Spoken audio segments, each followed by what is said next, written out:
I'm going back to my parents' house for just 1 week. Seeing me say this in a firm attitude that was different from usual, my husband laughed in disbelief as if he was making fun of me. "Oh, is that so? Write your divorce papers too before you leave. Don't come back." As always, my husband spoke roughly. He must believe that I would never leave him on my own, that I wouldn't write the divorce papers, and that I would return soon. I was getting sick of my husband who kept looking down on me. "Understood. I'll write them." I quietly nodded and responded. When I started to pack my belongings into the suitcase I took out of the closet, my husband clicked his tongue in irritation. "What are you going to do without any money, stupid?" he said so loud enough for me to hear.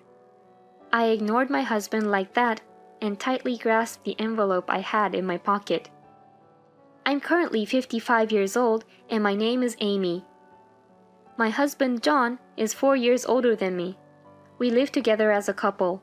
Since I was raised in an orphanage, I had no relatives to rely on. Therefore, there were times when I felt very envious of my friends who had parents when I was a child. However, the life in the orphanage, spending fun times with the staff and my friends, naturally became an irreplaceable time for me. The cause of missing such orphanage life was all because of this marriage. Since we don't have children, people in the neighborhood sometimes tell us, "It must be nice to be able to spend time leisurely as a couple." Each time, I had mixed feelings because we, as a couple, are not leading a married life that would be envied by others. Most people would probably never notice that I was being treated terribly by my husband. Because we, as a couple, were acting as ordinary, sensible people outside of our house. My husband and I met at an equipment manufacturer where we worked after graduating from high school.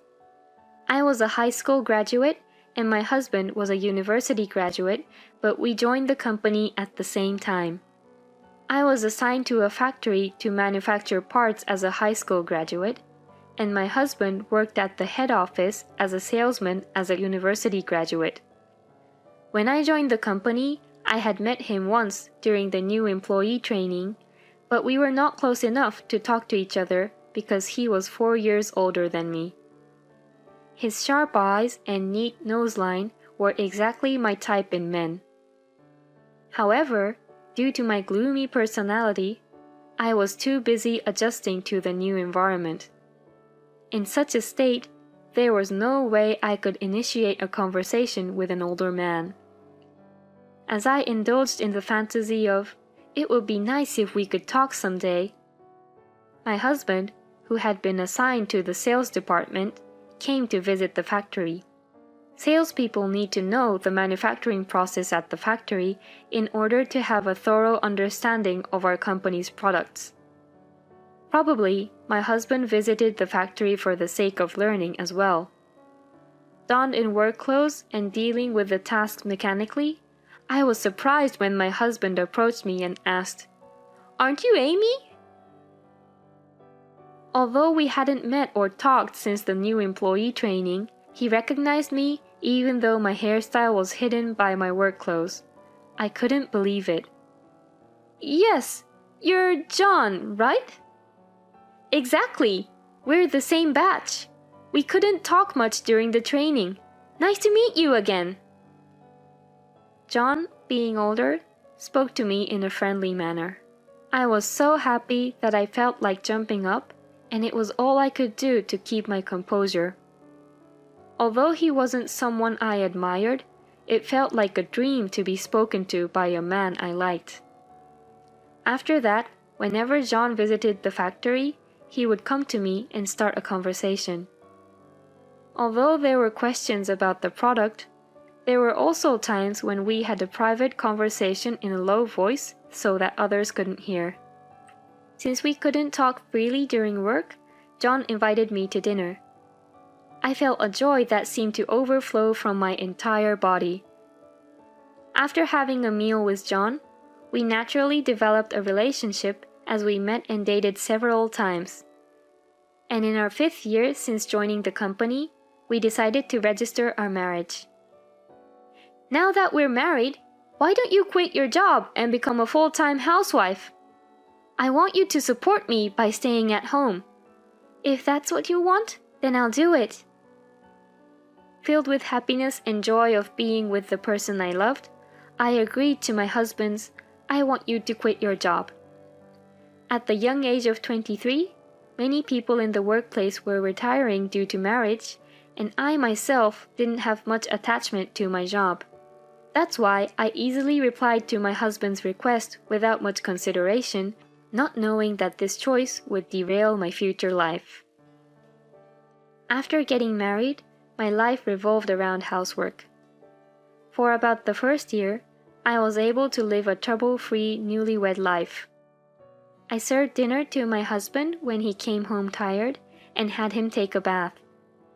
I prepared drinks when he said, "I want alcohol," and even massaged him when he said, "Rub my feet." One thing I found out after getting married was that my husband was extremely obsessed with cleanliness. The house had to be kept very clean. Even such cleaning didn't bother me at all, thinking, if it's for the person I love. In the early days of our marriage, a friend from my orphanage days came to visit me once. Since she worked shift hours at a call center, we decided to meet during the daytime on a weekday. When she asked, "How's married life?" I told her, "I'm managing well as a full-time housewife." After hearing my life with my husband, my friend said with a serious expression, "Listening to you, it seems like your husband is very domineering. Amy, it feels like you're just a housekeeper." I was shocked by my friend's words. Being a housewife all the time, I didn't even think that my house was strange. Huh? Isn't that normal? Although I replied as if I wasn't bothered, I was quite shaken. Even after my friend left, my mind was clouded for the rest of the day, and I was unable to concentrate on my chores when my husband came home before I had finished cleaning. "Hey, are you here? Amy!" My husband stomped into the living room with a scary look on his face, making a tremendous noise. Surprised, I gave a jolt. "Despite telling you to wash it, the entrance mat was dirty. You're slacking off." I'm sorry." My husband scolded me fiercely for this one mistake. I was very confused as I had never seen him yell so much. The husband standing before me was the exact opposite of the gentle husband I knew, and "Next time, be careful. You're just a housewife with only a high school diploma who can't do anything." "Yes." Those were the words my husband spat out as he walked to the room. I couldn't get the phrase, "a high school graduate housewife who can't do anything," out of my head from the first time I was scolded. My husband, a university graduate, looked down on me, a high school graduate. Perhaps he approached me and married me to satisfy his self-esteem. Being with me, an orphanage-raised high school graduate, his competence could stand out, and he could feel superior. After being berated, I couldn't think otherwise, and my prediction came true. Since that day, my husband's attitude towards me changed drastically. "Here's your allowance for this month." Thank you." In our household, which used an allowance system, my husband was supposed to give me money on payday every month. Being a full-time housewife, I humbly accepted the money in the envelope from him. When I opened it, there was only $10 inside. Until last month, he used to give me $200, so when it suddenly decreased, I thought it might have been a mistake. About the amount, isn't there a mistake?" Since I was in the position of receiving an allowance, I felt hesitant to say, "It's too little," so I asked timidly, "Huh? There's no mistake. Why should I give a lot of money to someone who can't even do housework properly?" There was my husband, laughing snidely. I was lost for words and couldn't respond. Do I have to survive on just $10 for a month? Of course, I haven't been living extravagantly so far, but now I can't even afford to go to the hair salon. But I know that voicing such concerns would be pointless. I grit my teeth and held back. From then on, my allowance was just $10 each month. There were even times when it was as little as $5. The amount fluctuated depending on my work performance as a housewife in the previous month, but it never exceeded $10. Knowing I have no way to earn money, he intentionally doesn't give me a satisfactory allowance. By doing so, not only can I not escape, but he can also satisfy his own pride by supporting a wife who can't earn money. From the beginning, he married me to maintain his dignity. There was no love between us at all. When I realized that, I was so frustrated that tears welled up. He said, "I love you" many times, but was it a lie? When I thought that I had been deceived by my husband, I felt pathetic and wished I could go back to before we got married. However, such a wish is impossible to fulfill. I have to endure financial control from my husband for the decades of life ahead. I tried looking for a way to earn my own money, but if I worked part-time, my husband would find out. He strongly refused to let me work. If he found out I was working, in addition to financial control, I would end up getting hit and getting bruises on my body. I was scared and couldn't take a single step forward. Several decades have passed since I started suffering from my husband. I have managed to live while enduring the abuse and violence from him. It felt like I was living someone else's life, even though it was my own. The morning came, and I waited for night to come. It felt like I was in prison every day. At 55, I was fed up with my daily life of just doing housework and turned on the vacuum cleaner with a sigh. At that moment, a call from an unknown number was displayed on my cell phone. Who could it be?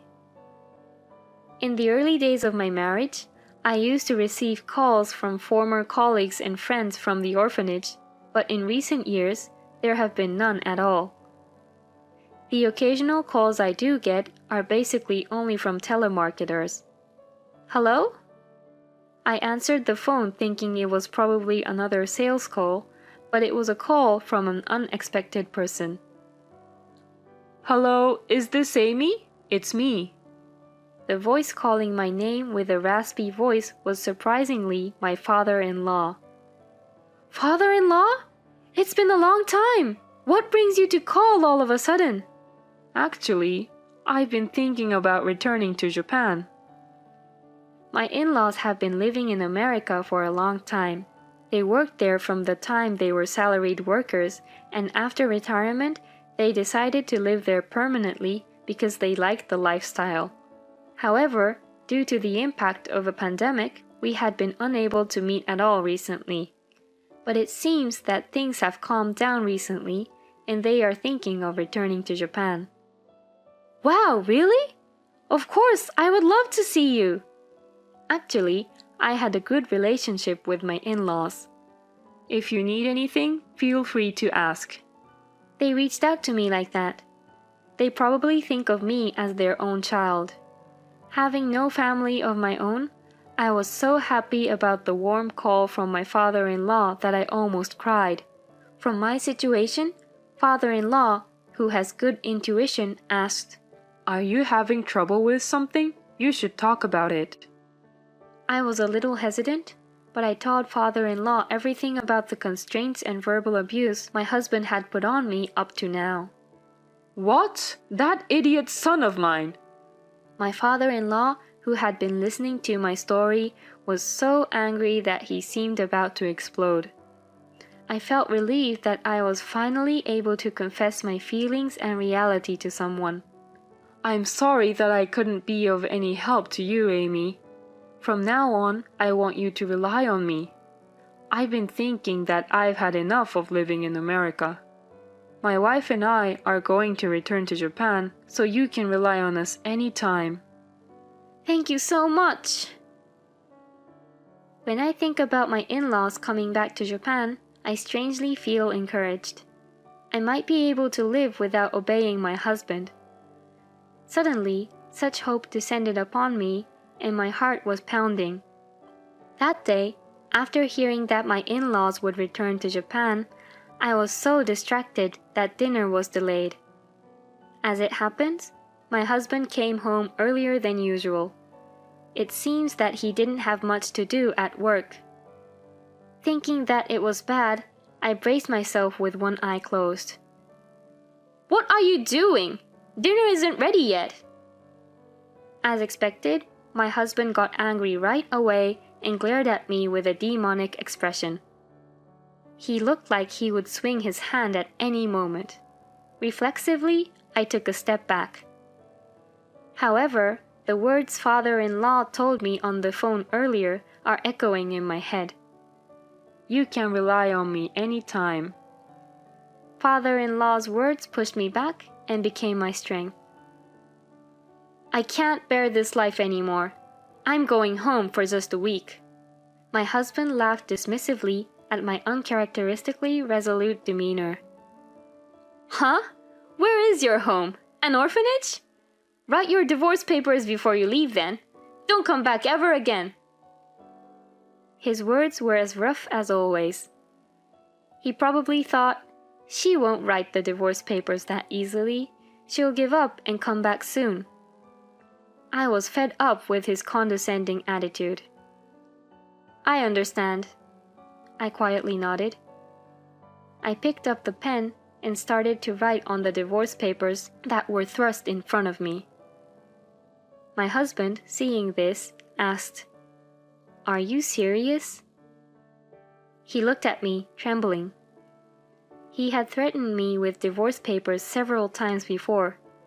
Each time, he expected me, who had no way to make money, to beg him, "Please, no divorce, I'm sorry." But this time was different. He was dumbfounded as I signed the divorce papers. I started packing my things and took out a suitcase from the closet. During that time, my husband clicked his tongue in irritation and said, "What are you going to do without money? You're an idiot." He made sure I could hear him. I ignored him, tightly clutching an envelope in my pocket. I left the house with my luggage and headed straight for a hotel near the airport. My in-laws were returning to Japan the next day, so I decided to meet them at the airport. I arrived at the hotel, took out money from the envelope I had been clenching in my pocket, and paid for the accommodation. I had recently been able to make money from my hobby of sewing. The orphanage that took care of me when I was a child was happy to buy things like pillow covers and bedspreads that I made. They also paid me in cash so my husband wouldn't find out. Although there was no one I knew from the time when I was taken care of at the orphanage, they were sympathetic when I told them about my situation and offered to help. From the current staff, I received really encouraging words. "You can always rely on us." I was really happy that I could use the precious money when I really needed it. Once I got to the hotel room, I fell asleep feeling relieved. I felt that I could greet my in-laws with a smile the next day. My in-laws returned to Japan the following afternoon. When I met them at the airport, they squinted their eyes and said, "You've truly had it tough, haven't you?" She emphasized with the hardships I had gone through. It must have been really tough. I'm really sorry that I couldn't help you. We need to teach that stupid son a lesson. Father-in-law seemed to be thinking about what should be done regarding his unfaithful son.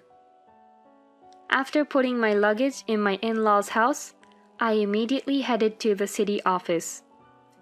When I submitted the divorce papers I filled out yesterday, I felt as if a weight had been lifted from my shoulders.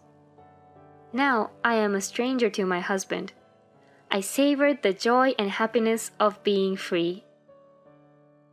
I will be staying at my in-laws' house for a while. As expected, There were a tremendous number of calls from my ex-husband on my cell phone. At first, it was a few times a day, but the next day it was 20 times, and eventually it became 100 times. My ex-husband called me regardless of my working hours. I was really amazed that he was the one who threw the divorce papers at me. I could ignore or block calls from my ex-husband, but I couldn't stand the many calls, so I canceled my cell phone. I reported to my in-laws that I could finally have a peaceful daily life. That's not enough to calm us down. We need to figure out what to do. That's right. We need to make sure he reflects on his actions. My in-laws seemed to have come up with a punishment for their son. On Sunday afternoon, they said, "Come with us." Being told that, I got in the car driven by my father-in-law.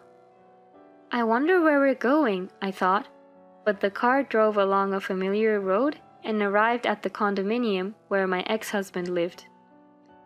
It was the condominium where I had been living until a few days ago. "Amy, do you have the key?" He asked me without any hesitation. "Yes, I do," I said, and handed over the house key I still had to my father-in-law. "John, are you there? John!" He stomped around, entering the house like a debt collector in a gangster movie, and the husky, raspy voice of my father-in-law was so powerful it made me tremble. "Huh? Who's there?" Fresh out of the bath, with his wet hair all messed up, he squinted at us. "Dad? Why?" He widened his eyes in surprise. No doubt he was shocked. His parents had appeared out of nowhere. From his perspective, his parents, who were supposed to still be overseas, suddenly appeared in front of him. "Long time no see, John." "Huh? What are you doing here? Why are you in Japan?" "We came back because the pandemic in the US has settled down. More importantly, John, we have something to talk about." Looking at me shrinking behind his father, my ex-husband seemed to sense what was coming, and he took a step back. Then he glared at me as if to say, "Why are you here?" "Why don't you answer when I call you so many times, Amy? Do you have such a right? Don't mess with me." I shrunk in fear at my ex-husband's fierce yelling and verbal abuse. My father-in-law stood in front of me to shield me. "John, do you understand what you've been doing to Amy all this time? You took advantage of the fact that we were overseas and Amy had no one to rely on. Controlling her, using violence. Don't you feel ashamed as a person, as a man?" Watching my father-in-law scold my ex-husband, I was stunned. You know, he used to be quite a famous tough guy in his younger days. My mother-in-law secretly told me this in my ear, and it made sense. "That has nothing to do with you, Dad. Just because you're my father, it doesn't mean you can show up now and start lecturing me." Unable to back down, my ex-husband took a confrontational stance and retaliated against my father-in-law's words. However, my father-in-law, who was not perturbed in the slightest by his son's bluster, pressed further. "Nothing to do with me? No way. Amy is our daughter, and your mother feels the same. What are you? Do you find it enjoyable to torment and verbally abuse your precious wife? You're not our child, nor anything else to us. We're cutting ties with you. This is a disownment." Huh? Even I was surprised and looked at my father-in-law. My father-in-law was standing firm, staring at my ex-husband with a serious look in his eyes. It was clear at a glance that this wasn't something he said out of emotion. My mother-in-law, too, was silently closing her eyes and nodding deeply. It seems they had decided to disown their son even before visiting here. "Disownment? Cutting ties? You can't do that! And Amy, why aren't you saying anything while your husband is being accused like this?" "Husband? We're already divorced, you know." "Huh? That can't be true." "The divorce papers you handed to me have already been submitted." What? My ex-husband turned pale, not having expected that the divorce papers had truly been submitted. You don't ever need to show your face around here again. Get out of here right now! Seeing my ex-husband's arrogant and negligent attitude towards me, my father-in-law, who seemed even scarier than when I was yelled at my ex-husband before, shouted in anger.